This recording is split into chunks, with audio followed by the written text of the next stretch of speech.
गर्मियाँ आ रही हैं और गर्मियों के साथ जो सबसे कॉमन चीज़ें महिलाओं को परेशान कर रही हैं वो है वजाइनल इन्फेक्शन। गर्मियों में एक खास तरह का वजाइनल इन्फेक्शन बहुत कॉमन होता है जो एक फंगस के द्वारा होता है और इसको हम वजाइनल कैंडिडियासिस कहते हैं।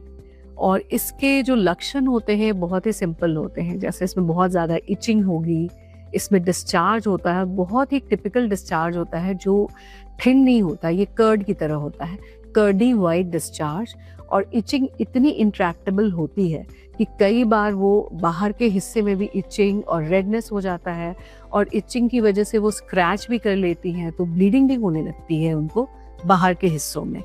और इतना ही नहीं, कभी कभी क्योंकि वो स्क्रैची हो जाता है, वो एरिया रॉ हो जाता है, तो यूरिन पास करने के बाद जो एंड में यूरिन का ड्रॉप अगर उस स्किन पे टच हो गया तो बहुत ही सिवियर बर्निंग सेंसेशन देता है।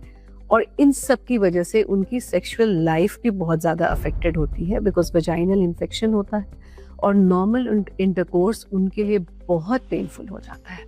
तो ये सारे सिम्टम्स हैं वजाइनल कैंडिडियासिस के, जो कि एक फंगल इन्फेक्शन है। और अगर आप इससे जूझ रही हैं, बिकॉज ये प्राइवेट पार्ट का इन्फेक्शन होता है, तो usually females are very shy, they don't share with even their partners, तो वो उनका पार्टनर के साथ रिलेशन भी खराब हो जाता है। तो अगर ये हो रहा है तो डेफिनेटली आप अपने डॉक्टर की सलाह लें। ओपीडी बेसिस पे इसका डायग्नोसिस होता है और इसका ट्रीटमेंट भी बहुत सिंपल होता है।